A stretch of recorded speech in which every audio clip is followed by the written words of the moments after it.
Nightcast. Stephen Lloyd Gilbreth brings you the current news from the world today and how it relates to Bible prophecy.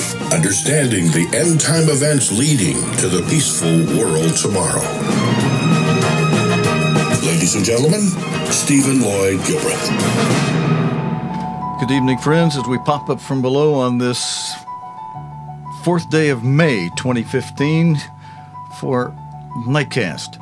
Our opening story tonight, friends, we go to some ghastly shootings and killings. 2 gunmen have been shot dead after they opened fire outside a conference on cartoons of the Prophet Muhammad in a suburb of Dallas. U.S. police gave this report. A security guard was also injured. Police sealed off the Curtis Caldwell Center in Garland, Texas, and evacuated participants. The event organized, well, we got video on this. Let me let them give this to you. Get back in the go in the building. It happened so quickly. Gunmen shooting at the building, police firing back, killing the attackers. Inside, officers relayed what was happening. 2 suspects have been shot. Possibly have explosives on them, okay? That's what we're worried about right now. Started hearing, it sounded kind of like a machine gun maybe, kind of quick shots. Police started running everywhere, and so they quickly told us to run as fast as we could to get back in the building. Police had prepared for an attack like this, given the nature of the gathering. Waiting area. Up there, please. Those attending who were moved to the secure room were at an event where prizes were offered for cartoons of the Prophet Muhammad. The Dutch anti-Islam politician Geert Wilders was there. He posed with some of the security team that had helped prevent more casualties. Obviously, they were there to shoot people. We continue to monitor social media and gather other intel to make sure that we're not getting any more or any threats. So we don't know their intent, other than we know that they were willing to pull up and start shooting on police. One gunman's reported to be Elton Simpson, whose home in Arizona has now been raided by police. He'd previously been investigated for terrorism-related offences. There's been outrage at the attack, particularly from those who organised the event. This is an assault on the freedom of speech, very much like the Charlie Hebdo jihad slaughter. But there's also criticism about the gathering itself. Free speech is not a free ticket. There are limitations on what you can say to a certain extent. So we have to be responsible in that regard, but it's a fine line because we don't want to do something that would forever remove our rights as Americans to have that freedom of expression in safe spaces. For hours, the bodies of both attackers were left where they fell. Police worried they'd had explosives on them. Local Muslim groups had called for the community to ignore this event and not give it publicity. Instead, the attack here has just catapulted into the headlines the issues surrounding Islam and free speech, even here in America. Aleem Maqbool, BBC News, in Garland, Texas.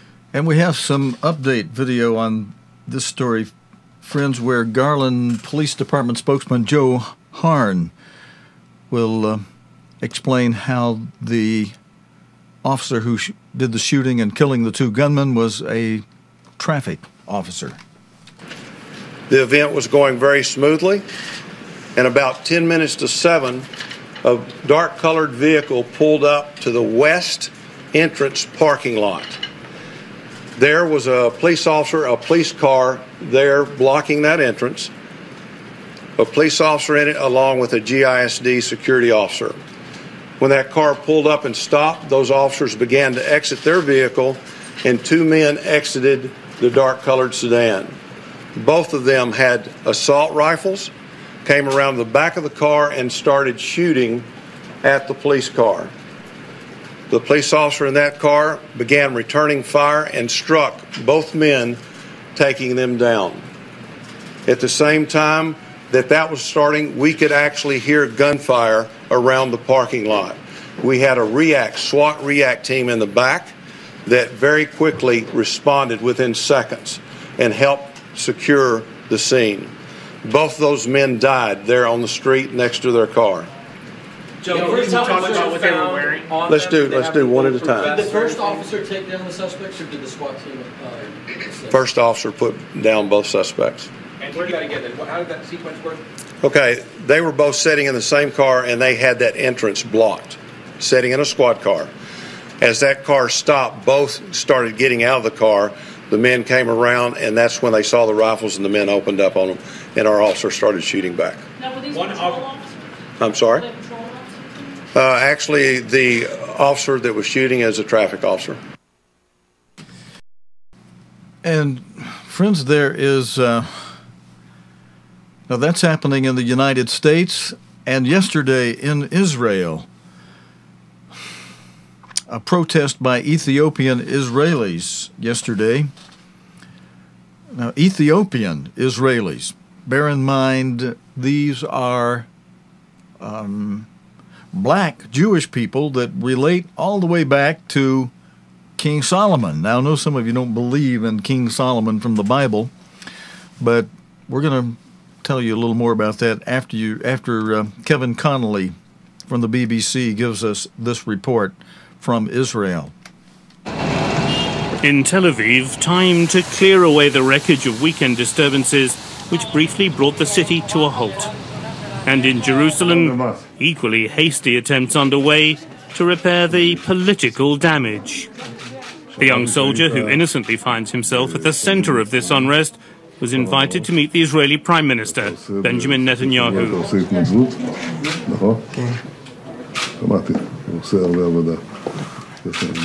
Mr. Netanyahu told Damas Pekada that he was mortified by a video which showed the young conscript being beaten by Israeli police officers. The video appears to show the police acting without justification.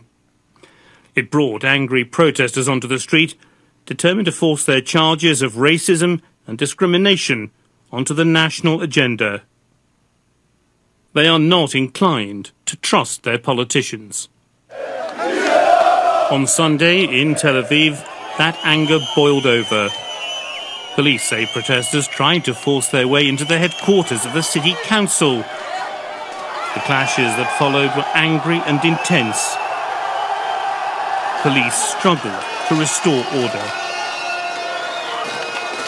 The government, stung by comparisons with African American anger at police attitudes in the United States, is appealing for calm. Israel's Ethiopian Jewish minority was brought here in a series of airlifts stretching back to the 1980s. The weekend disturbances were a sharp reminder that they don't feel the way they've been treated now they're in Israel has ever matched the generosity of the impulse that brought them here.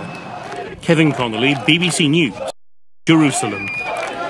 Now, friends, I went back to our archive before I tell you the story about the Queen of Sheba and King Solomon. I went back to our archive to find some video. I was able to find some video a couple of years ago in 2013 regarding two flights carrying 450 people of Jewish descent arriving in Tel Aviv, many to emotional reunions with relatives. Now remember, this is archive video now. This is not current day's news, but it relates to current day's news. This goes back at least a couple of years to 2013 with a report by BBC's Emily Thomas. Touchdown in the Promised Land. An ancient community arrives in Israel, and decades of efforts to get them here come to an end. These Ethiopians of Jewish descent arrived in Tel Aviv on Wednesday in an airlift organised by the government-backed Jewish agency. Joy at being reunited with relatives and relief at having left transit camps in northern Ethiopia. This man says he waited for 8 years there. The wait was very difficult, he says. Some people waited for 15 years. These migrants are the Falash Mura, a community whose ancestors were forced to convert from Judaism to Christianity a century ago. Their campaign to be allowed to settle in Israel has not been easy, with some Israelis questioning their Jewish links. It's a journey that has taken decades. When Israel was founded in 1948, efforts began to bring over Ethiopian Jews. Around 92,000 have now immigrated. Many of those moved in the 1980s and 1990s. The last mass immigration was in 1991, when Israel organised a dramatic airlift of more than 14,000 people at the end of Ethiopia's civil war. The latest wave of airlifts began in January 2010, a 3-year operation to bring in over 7,000 Ethiopian Jews. The Jewish Agency for Israel says the last major airlift took place on Wednesday, and the operation is now over. They called it the end of an historic effort.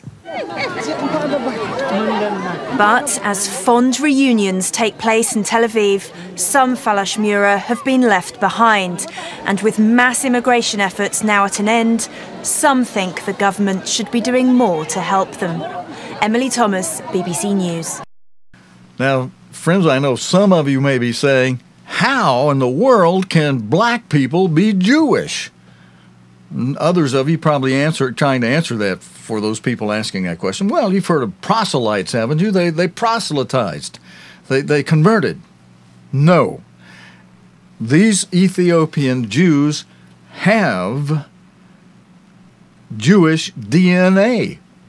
And the PBS did a video, a television special on this a few years ago. And in fact, that PBS special is what caused Joseph Tkach Jr. to come out and say, well, see there, we've got proof now that this theory of the 12 tribes of Israel being here and there in the latter days is just a bunch of hogwash. And really what he's saying when he says that now, he's saying that God, in speaking through Jacob, whose name was God changed to Israel, speaking through him in Genesis 49, Job Jr. is saying, you can't believe your Bible. Of course, that's not the only thing he says you can't believe in your Bible. Genesis 49 happens to be the place where God, through Jacob, told the 12 sons, the 12 tribes of Israel, where they would be during the latter days. These are the latter days. And if you believe your Bible tells you where the 12 tribes are going to be in the last days, and though 10 of those tribes were called the lost 10 tribes for a long time, you could see from a prophecy in the Bible that those tribes would not be lost in the last days. Having been lost, they would be rediscovered, as they have been. And we've got a slide. I got to change my television shot banks. Let's see if I can do this while we're live effectively without messing totally everything up. Okay. Oh, well, all right. Yeah, we're fine. Okay, it's just I got something. I don't have anything on the screen behind me at the moment. We're going to put a slide up in just a second. I'm also going to put a picture, if it came out, of the Queen of Sheba that I got from an encyclopedia. Although I don't think it came out. Let me check. Uh-oh. In fact, I think it even hung up our video player. I may have to reload our video player in just a moment. I'm going to try something, see if it doesn't crash. But let me just finish telling you what I was saying, is that Joe Jr., after seeing this PBS special that showed some DNA linkage all the way back to King Solomon, he said, see there's proof. These white 12 tribes we thought were here and there, that's based on the existence of the Ethiopians. He considered that whole thing to be a bunch of hogwash. Oh, I just messed up my camera shots. All right, let me take you to this. I'll see if I can straighten my camera shot bank out. We do a live program, friends, and as we do a live program, it is possible for us to do some things that we have to try to straighten out while we're live. Good, and I just was able to do that. While you're able to take a look at this, you'll see there. Now, it's numbered here as 12 tribes, and we are, let's see, where's Joseph? Joseph is number 11. He was the firstborn son of Rachel. He was the 11th son born to Jacob, because Jacob had sons by 2 wives and the 2 wives' servants. And so he was number 11 in the chronological order of things. And so if you count Joseph as one of the 12 tribes, you've got 12 tribes. And I'm saying this because some of you are saying, well, wait a minute, Stephen, there's not 13 tribes. Well, sometimes you hear of 13 tribes when Joseph is, his 2 sons are considered, count as half tribes. Those, if you count the half tribes among the other sons, then you come up with 13. But if you combine Ephraim and Manasseh under Joseph and just count Joseph only, it's 12 tribes, which is the way you technically count it. But then Joseph's 2 sons who carry his name, they're so big and numberless. And we know that one of the sons, Ephraim, is in the UK. Manasseh, his latter-day descendants, are in the U.S. primarily. And so that makes 13. But it is correct. Let me come back with you here. It is the descendants of Solomon by the children he had of the Queen of Sheba. That's not counted as one of the 12 tribes of Israel. That's just one of those things that King Solomon did to his discredit in taking foreign wives. Queen of Sheba was not the only one, was not the only foreign wife he took, and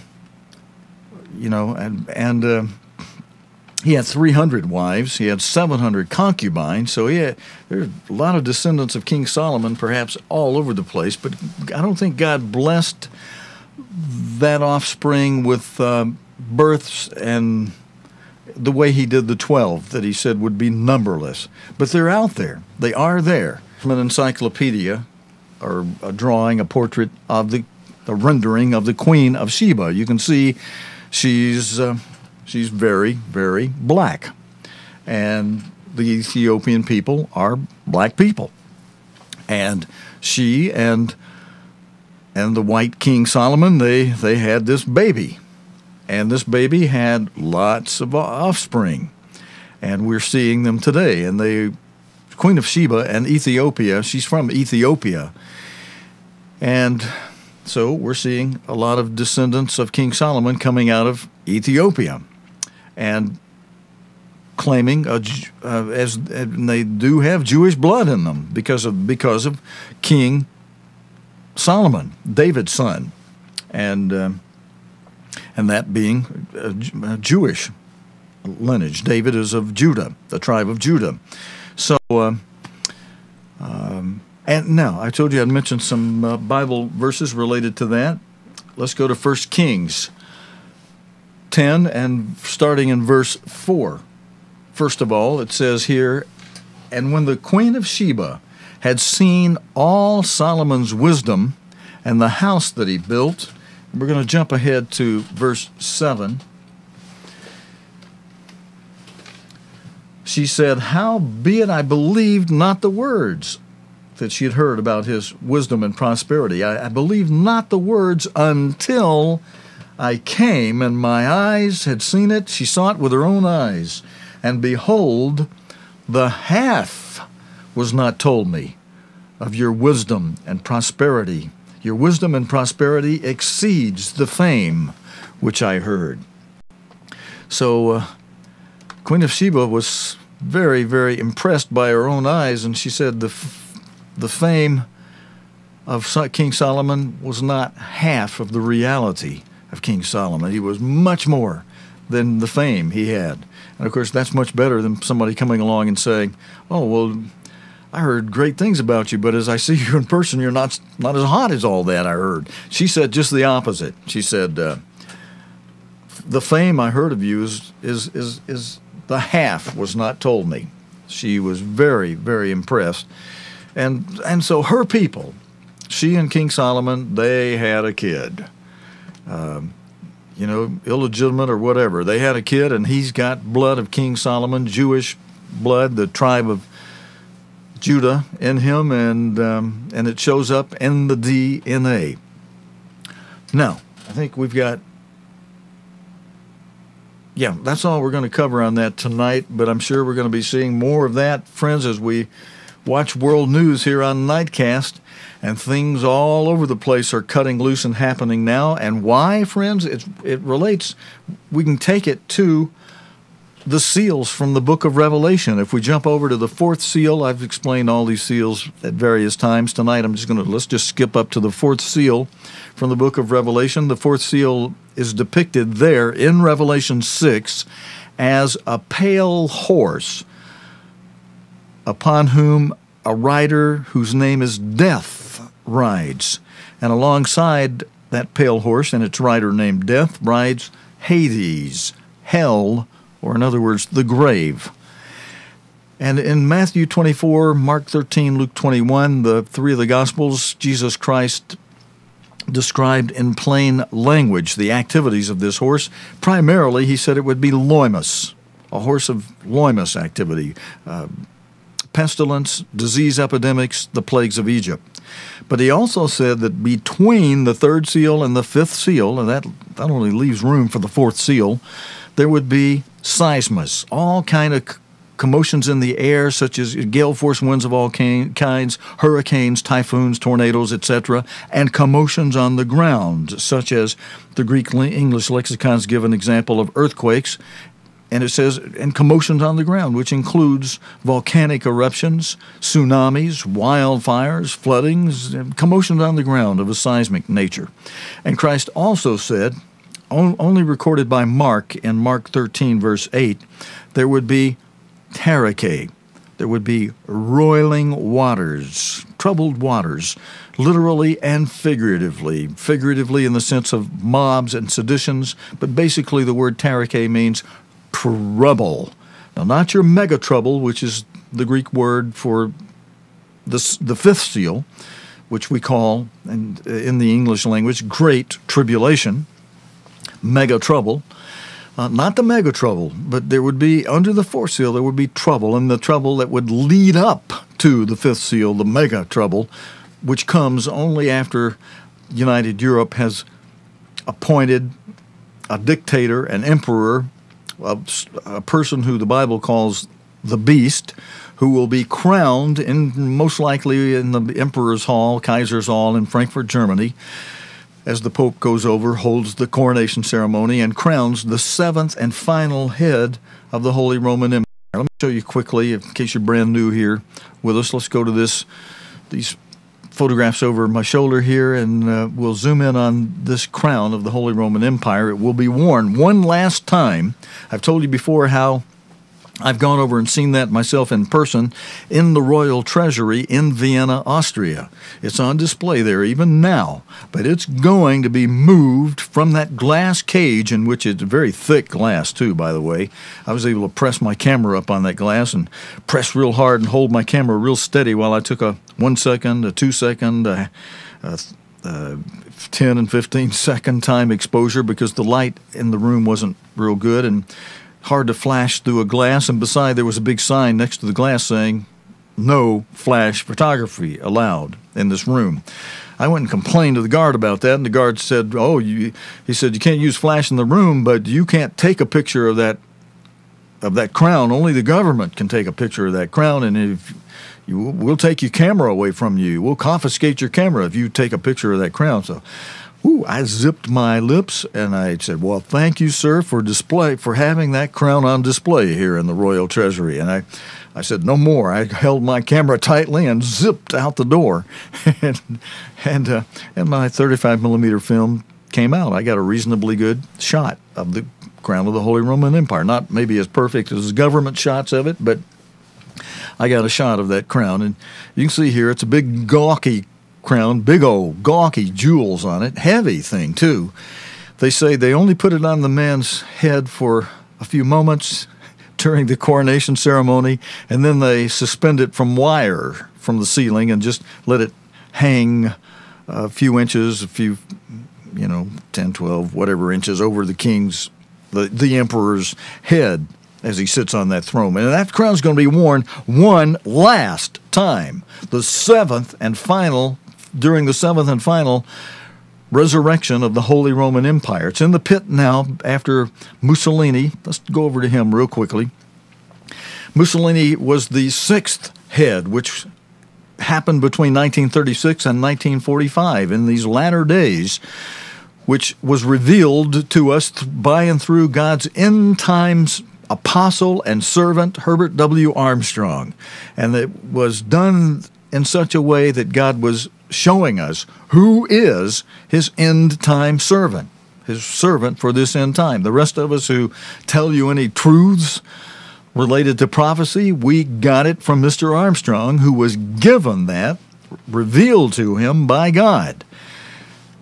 And Mussolini lasted till April 28, 1945, when they killed him and then hung him upside down from a canopy at an Esso gasoline station, along with his mistress and his comrades. And that put the Holy Roman Empire back into the abyss. It had been in the abyss since 1814, after Napoleon lost the Battle of Waterloo. And at the end of that battle, the Holy Roman Empire, it dysfunctioned after a 1,260 year, over 1,000 years, 1,260 to be exact, of a continuous reign of the Holy Roman Empire from 554 AD to 1260 AD. Then it went into the abyss, into the pit. It went dormant from 1814 until 1936, when Mussolini revived it for a short time. And Revelation 17:10 is pitched toward Mussolini's revival of this empire, where it's saying there are 7 kings, 5 are fallen, and 1 is. And the mugshot you're looking at here of Mussolini, he is that 1 is that Revelation 17:10 speaks of. Now you're saying, well, wait a minute. 1945 has come and gone. That's true. That verse was written for that time period between 1936 and 1945, and that time period primarily, except the rest of the verse. After it says, and 1 is, 5 are fallen, and 1 is, it says, and 1 is yet to come. And that's basically depicted by this crown here, sitting here, waiting for that 7th head to be appointed by 10 kings, 10 leaders of 10 countries or regions, however they may be redefined, yet to happen and soon to happen as United Europe continues to pull together and pull toward a federation. And some events, as we watch today's news, you're going to see it happen, friends, right before your very eyes, because these 4 seals that we keep telling you about here, the first 4, these first 4 seals, there's 5 showing here, but the first 4 seals we keep telling you about keep accelerating in the news. And Jesus Christ said, when that happens, he said, you know that the kingdom of God is near. He compared it to when you see the branches of a tree becoming tender and the little buds on them starting to spring forth, you know that summer is nigh. You know, a good physical, easy to understand parable. You know, the branches on a tree start to, they've been brittle all winter from being all dried up and everything. Now they start to become tender with the spring rains, and the little buds start to bloom out, and you know, hey, summer is near. And he said, likewise, when you see these seals accelerate and these things happen, including the 4th seal, which includes seismus and earthquakes and volcanic eruptions and tsunamis, all kinds of things related to commotions and the seismic commotions in the air and on the ground, know that the kingdom of God is near. But it's not like the Protestants tell you, the old preachers say, oh, you better give your heart to the Lord tonight, because if you don't, God might come, boom. Of course, now some have explained, and properly so, that if you were to die right now, for you, that would be as if Christ came, because when you're resurrected, whether it's first or second resurrection, Christ will have come if you die right now, between now and Christ's return.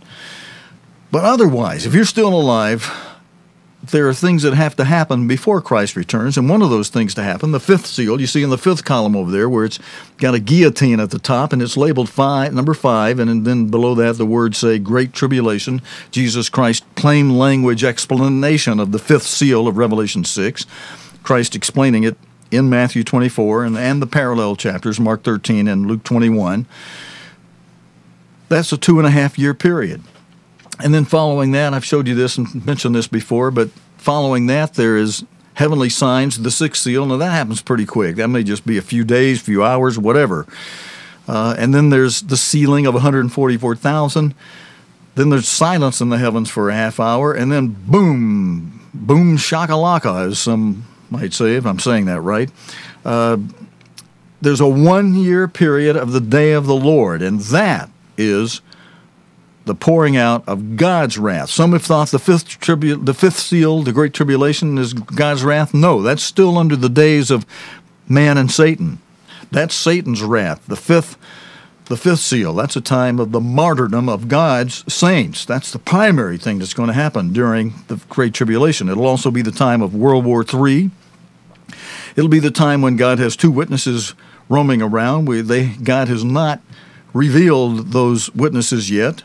And it'll be the time when the Philadelphia era, those, perhaps a lot of you who are watching this program, those who watch world news, as Christ said in Luke 21, watch the things that relate to those first 4 seals and be praying always about them. Put your heart into it, praying, thy kingdom come. And in the meantime, God, help these poor people that are suffering the famine and the war, the IS cutting off heads and causing people all kind of grief, and even the weather and the cursings and things that happen under the 4th seal, under the commotions in the air and on the ground, like the Nepal earthquake, causing people to suffer, and war that causes people to suffer, and all these things. Be praying, God, thy kingdom come, and help these poor people. And those who do that, Christ promises at the end of verse 36 in Luke 21, he holds out a carrot to you and says, if you do this, you may be accounted worthy to escape. Escape where? To a place that he's prepared in the wilderness. And we'll talk more about that another time. While we got this chart up on the screen, I want to scoot back over to the right side of this chart, the 7th seal. That's a 1-year-long period, the day of the Lord. A day is a year in prophecy, and that's a 1-year period. This 5th seal is 2 times and a half. It's 2.5 years. And the whole thing is 3.5 years from the time the 5th seal begins before Christ returns. He returns on the 7th trumpet. The 7th seal has 7 trumpets. The first 4 of them are 4 winds. The last 3 of them are the 3 woes. And at the beginning of the 3rd woe, which is the last trump, the 7th trumpet, Christ returns. And on the last trump. And so that's 3.5 years from the time the Great Tribulation starts before Christ returns. So there's some, but once this starts, there's going to be something that happens. There are some going to be taken to a place of nourishment, protection, safety, and the rest are going to be left behind to suffer the overflow of the beast power, who will require people to bow their knee to the image of the beast, and he will require people to work on God's Sabbath, and those who refuse to do what the beast says will become martyrs. And that's and they'll make it. Those who become those martyrs will make it into God's kingdom. They or you enjoy that if you become a Philadelphian now. We'll talk more about that another time. I got some more news to cover yet tonight, friends. So let me go back to it and go to this next story that we have that relates to Europe coming together in a big way, because the Assyrians, God says he's going to use the Assyrians. And there's a story related to the Assyrians, the Germans, tonight. And Mrs. Merkel, Germany's Chancellor Angela Merkel, is being pressed over BND spying for U.S. Here's the caption with the opening photograph. It says, one politician said it was time for Mrs. Merkel to stop saying the claims had nothing to do with her.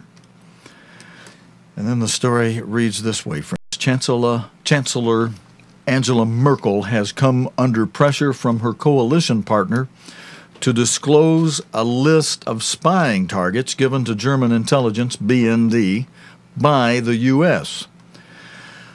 Vice Chancellor Sigmar Gabriel was responding to claims that the BND had helped the U.S. National Security Agency, NSA, spy on German firms. Last week, a leaked BND report suggested it had monitored French and EU targets for the NSA. Mrs. Merkel defended the BND in her first public comments on the scandal. Its first priority was to ensure the safety of Germans, she said earlier today, and the government would do all it could to enable the agency to carry out its role. Those were her words. Further, this ability to carry out its duties in the face of international terrorism threats is done in cooperation with other intelligence agencies, and that includes, first and foremost, the NSA. While he, the Vice Chancellor, let me correct myself. While her office was prepared to respond to all questions, Chancellor Merkel said, striking the right balance is my job. Now, the caption with this next photograph, part of this story, friends, reads, the Bad Aibling listening post in Bavaria is said to have been used to spy on the Élysée Palace in France. But Mr. Gabriel, the leader of the center-left SPD, increased the political pressure on the chancellor by calling for, quote, a thorough inquiry. He said a list of selectors, mobile phone numbers, and IP addresses handed by the NSA to German intelligence should be made available to parliamentary committees investigating the affair. He had twice, isn't that interesting, friends? Germany initiated round 1 of World War. Germany initiated round 2 of World War. Somebody correct me if you think I'm wrong about that. And as we've been warned by Mr. Armstrong, round 3 of World War is coming. And God will use the Assyrians to correct and punish his people who've been disobeying him, according to, I'm just going to make a brief mention of the blessing and cursing chapters, according to Leviticus 26 and Deuteronomy 28. Leviticus 26 and Deuteronomy 28.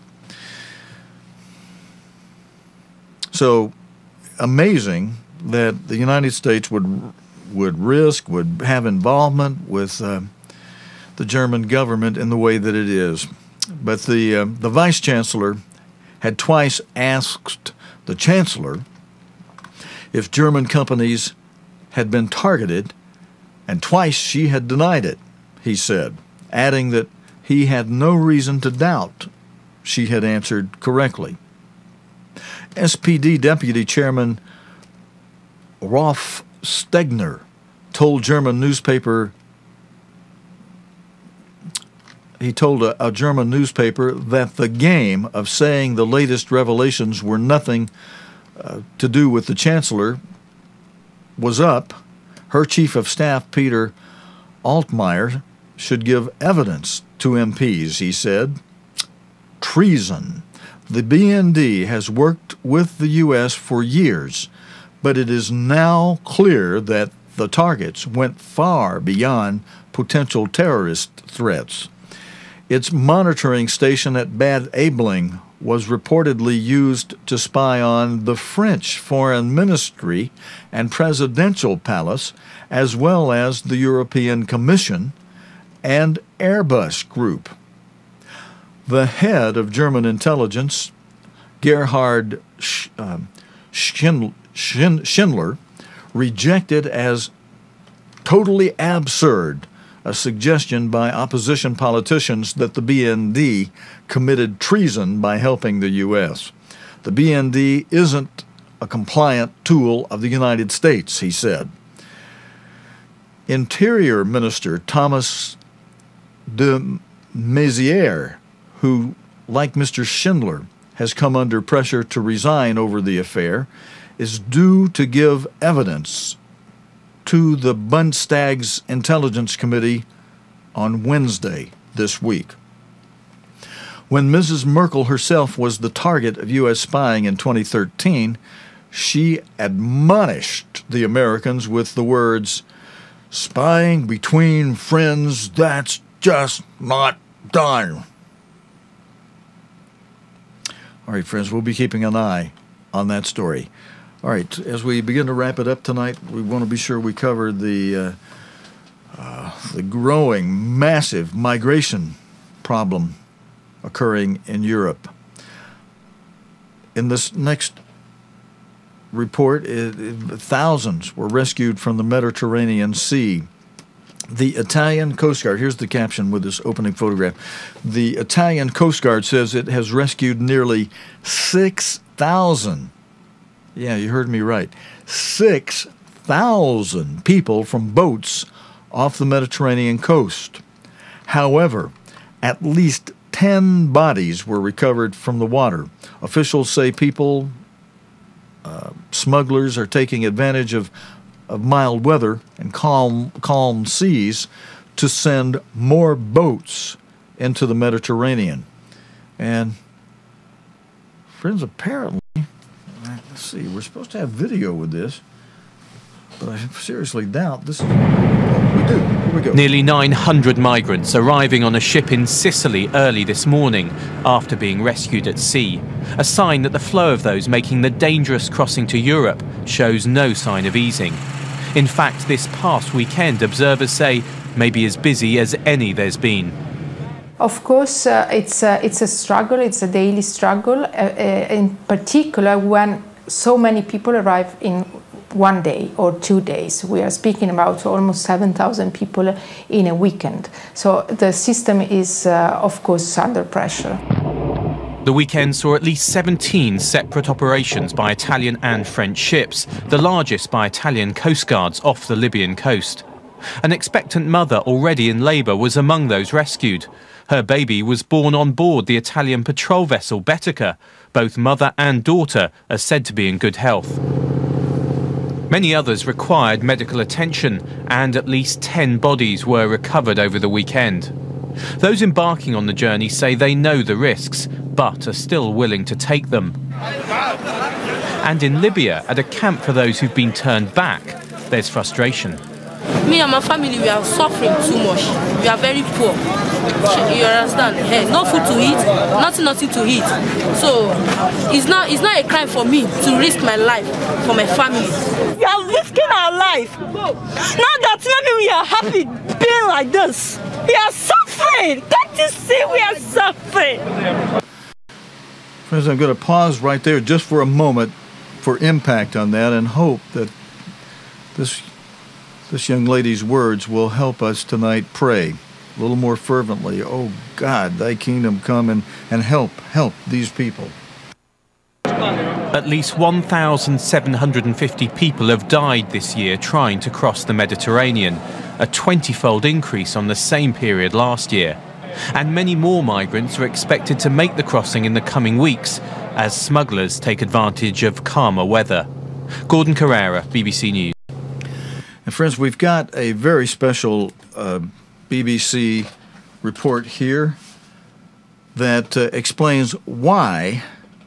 Now, it's got music I don't have the license for, so I've got to cut the audio, and we'll just go with the subtitles on screen. I'll read those for you as this plays. It tells, in this special 1 and a 2 minute report, why the Mediterranean is so deadly. Let's take a look. almost 3,500 people died trying to reach Europe in 2014, so says the UN. That makes the Mediterranean the most dangerous sea crossing for migrants.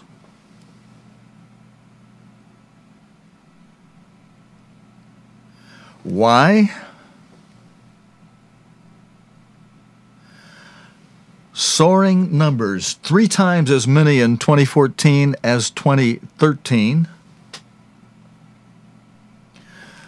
People flee instability in countries such as Syria, Eritrea, and Somalia.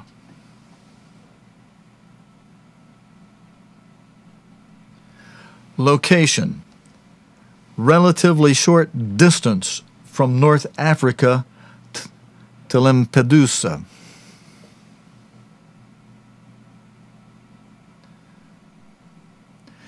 If it could get worse, Italy ended its search and rescue mission.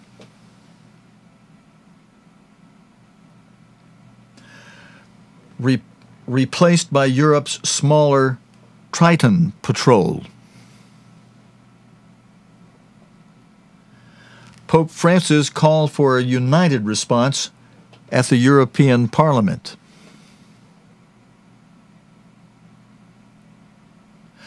We cannot allow the Mediterranean to become a vast cemetery. We cannot allow the Mediterranean to become a vast cemetery. But Europe said a rescue service might encourage migrants. Migrants also face poor quality boats, bad weather, sharks, and ruthless smugglers.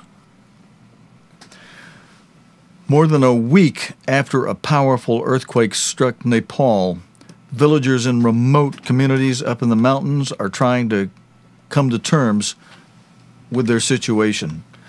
Many villages have been completely destroyed, and local residents have lost everything. I think this video is really going to help your prayers for thy kingdom come tonight if you care for other people, friends. In this video, you'll see in the village of Kataldanda in the district of Gorkha, close to the epicenter, more than 2/3 of the houses were destroyed. The BBC's Naya Sharma met one couple to find out how they were coping.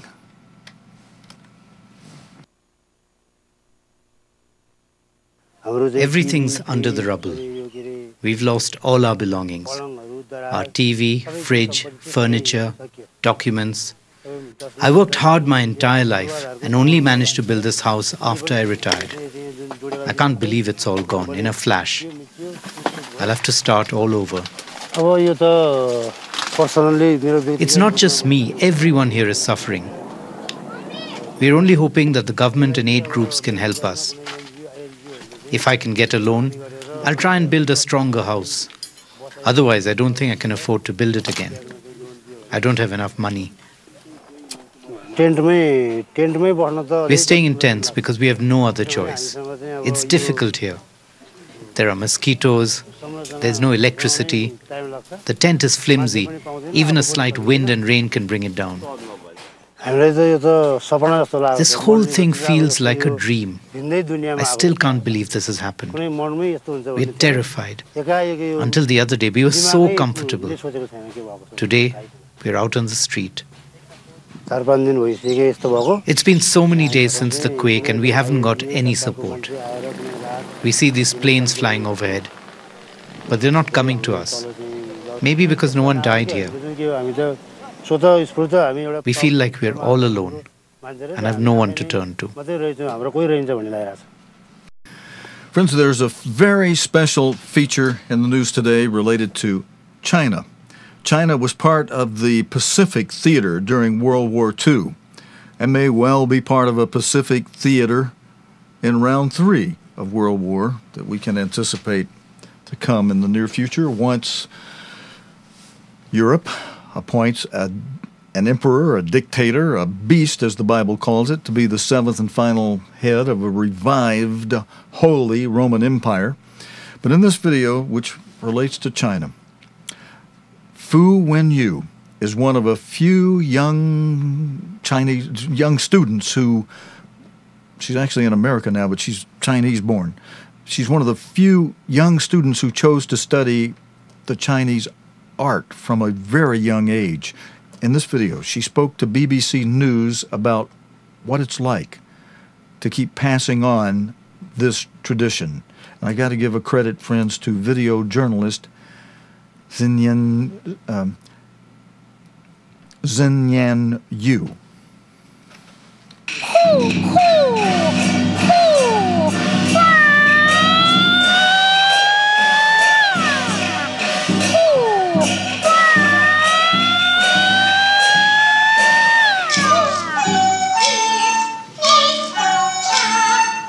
我叫傅文玉，今年20岁。 My name is Fu Wenyu.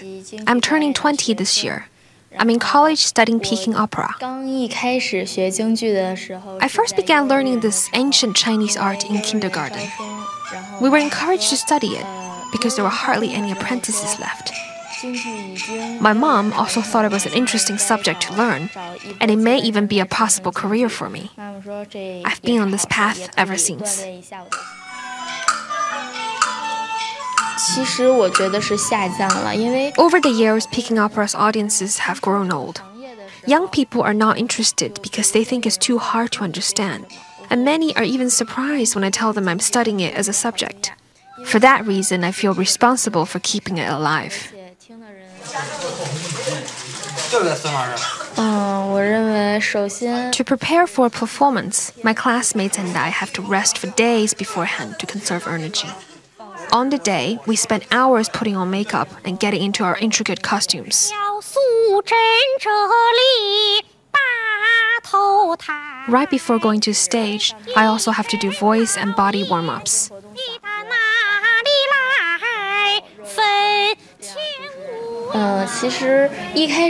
When I first began learning Peking Opera, I found it very tough. I was very young and the teachers were very strict. I spent a lot of years getting used to it, but I think eventually it made me a stronger person. A lot of young people in China now don't know what they want, but I know I want to pursue this career. Perhaps I'm blessed to have such a clear goal, but sometimes I do wish I had the chance to experience other things in life, because I often think Peking Opera is all I've got. I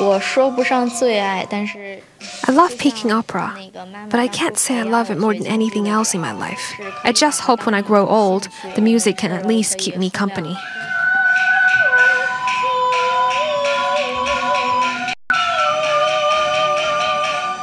Friends, for those of you who stayed with me through this report, thank you. And it relates to something that happened in 1984 with our end-time apostle, Mr. Herbert Armstrong, went to China, was very well received, and he brought what he called the little ambassadors to the United States. And they performed in the Ambassador Auditorium in Pasadena, California, and they had a standing invitation from Mrs. Ronald Reagan to perform in the White House if they came to the United States. Mr. Armstrong's bringing the little ambassadors of Shanghai to the United States and first performing in the Ambassador Auditorium in Pasadena, California. Then they went on to Washington and performed in the Kennedy Center there, and built in when was that? Well, 71, I think. And I've got video. We're going to show just a little clip of the little ambassadors tonight. And this weekend on the Sabbath Service channel, I'm going to be showing the entire hour-and-a-half long presentation about the little Ambassadors of Shanghai. It's quite a moving presentation. Let's get right into just this little clip I have for you here.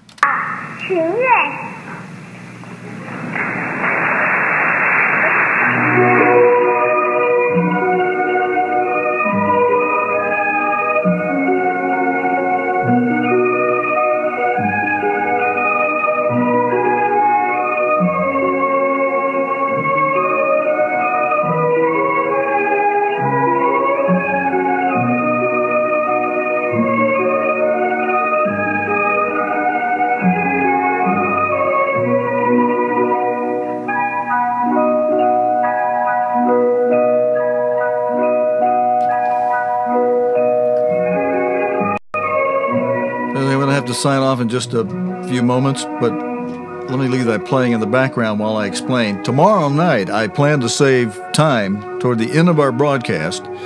We may be a little shorter tomorrow night, but doing a full hour tonight. I'm going to show you a few more clips, and I'm going to show you one how relations between China and the United States had well wishes from both sides at this time because of Mr. Armstrong's involvement with China. We thought this dance was very beautiful. In Chinese dances like this, we try to copy the natural movements and rhythm of nature.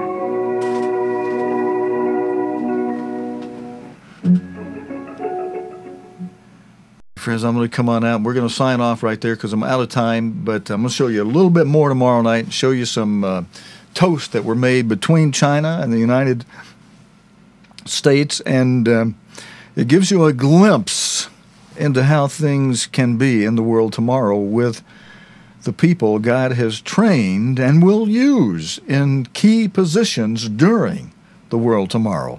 Thanks for joining me tonight, friends. God willing, and the creek don't rise, we'll be back again tomorrow night, Tuesday night, with the day's current news and a little special report at the end of tomorrow night's program here on Nightcast. Until next time, this is your host, Stephen Lloyd Gilbreth, saying so long. Good night, friends. You have been watching Nightcast with Stephen Lloyd Gilbreth. Nightcast can be seen Sunday through Thursday nights here on COGTV.org. Tonight's program is also available anytime on demand in the COGTV.org video archive.